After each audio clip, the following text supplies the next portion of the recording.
Takoj začnem s testom, ampak najprej vam moram tokrat pokazati nekaj avtomobilov, ki s svojim izgledom polarizirajo kupce. To pomeni, da so v bistvu dovolj nenavadni, da vas razdelijo dva tabora, nekaterim so zelo všeč, drugim se zdijo pa dejansko grdi.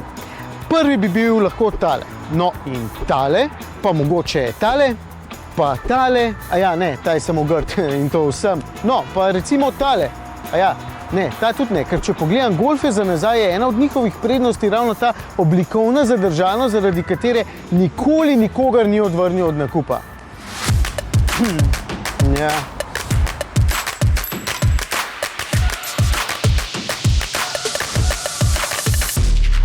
Tole je Golf 8. generacije. Na fotografijah mi sploh ni bil všeč in ko sem ga prevzel, sem se čudil temu, če se lepo izrazim, da ne bom tepen, nenavadnemu nosu. Zdaj sem z njim že nekaj časa in sem se ga navadil. Moram reči, da mi spredaj še vedno ni všeč. Sem pa ugotovil, da me z boka malce spominja na nekdanji Scirocco in se mi zato zdi bolj simpatičen. No in to je sploh prvič, da Golf tako polarizira svojo obliko. No in v bistvu tudi prvič, da je na voljo v tako atraktivni barvi, da se že navaden ne bo nikakor mogel skriti.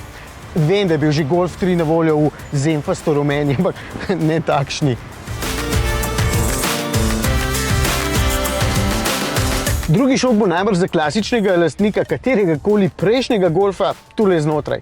Fizičnih stikal praktično ni, ker se vse skupaj upravlja samo še preko teh površin na dotik.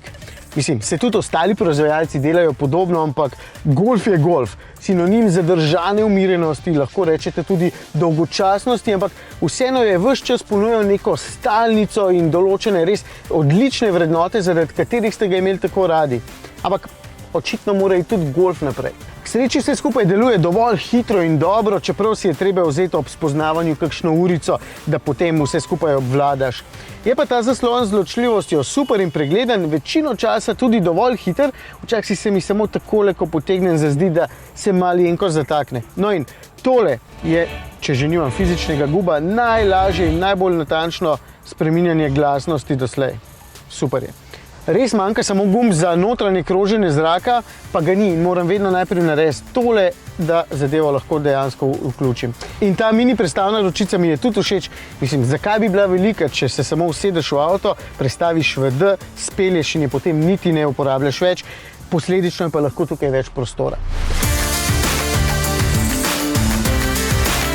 Golf je bil od nekdaj tudi povprečno prostoren in tukaj pa novi ne polarizira. Imate bolj in manj prostorne avtomobile, v vsakem primeru pa je dejansko prostora tudi tukaj dovolj za normalno sedenje odraslih. In prtljažnik je dovolj spodobno oglad, zato je uporaben. Tudi odlagališče je veliko, vse štima, sploh všeč so mi tile žepki. Notranjost vas bo nasploh precej razveselila, tudi izdelava je odlična, vse skupaj je izdelano kot v tanku, kot je tudi vedno bilo. Če pa boste želeli imeti mehke vratne obrobe, bo pa treba najbrž vzeti Passata. Tam so mehke, tukaj pa samo spredaj.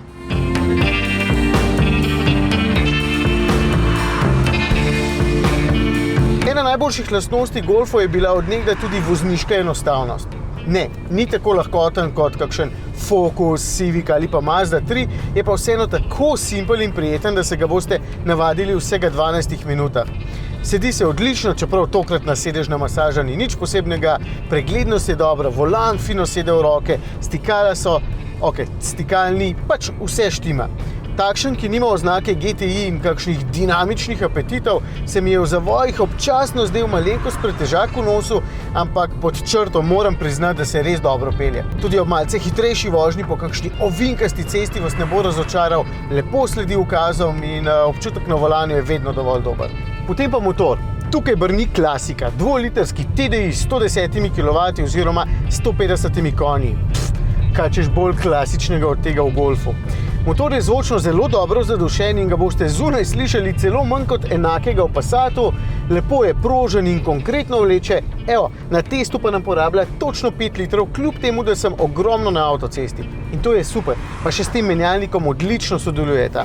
7-stopenjski DSG je tole ne cuka kaj dosti in zelo hitro skače med prestavami. Že nasploh je dovolj dober, da v bistvu sploh nimam potrebe po menjavi teh voznih programov.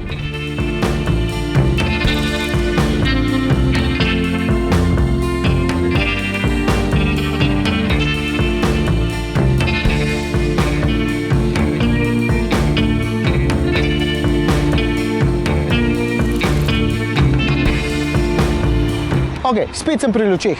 Tukaj piše IQ Light. Ne samo, da imajo zelo lepe LED trakove za dnevne luči, ampak so tudi matrične in po noči res dobro svetijo. Cesto takrat res konkretno osvetlijo in pri tej bogati opremi Style stanejo dodatnih 770 €, sicer pa več, ampak jih vsekakor priporočam. No pa če sem že tukaj, tudi platišča mi v štartu niso bila všeč, ker me preveč spominjajo na tista pri hibridih, ampak sem se na nje hitro navadil. No in še ključ je nov, nekako v smislu digitalizacije z manj očitnimi gumbi. Zadnjič je mimo mene prišla skupina štajerskih mladenk na dekliščini in ob vsej svoji zabavi so golfa takoj opazile in se želele ob njem slikati. Evo, imam dokaz. To pomeni, da je večini spet izjemno všeč in bo najbrž dosegal podobno prodajo kot prejšnje generacije. Zadnja, da nima okrog 3000 vozil vsako leto in to je zavidanja vredna številka. Kljub temu, da golf ni med najcenejšimi predstavniki, tudi nikoli ni bil. Dobrih 20 € boste odšteli za osnovnega, za malenkost večji znesek, denimo lahko dobite skoraj popolnoma opremljeno Honda Civic 180 konjskim motorjem, no, takšen pa stane dobrih 33 €, pa bi sam vzel vsaj še vzvratno kamero. Ampak golf je golf in je lahko samo eden, ostali pa se mu samo trudijo približati. In zato je moje začetno mnenje o njegovi obliki vredno točno nič.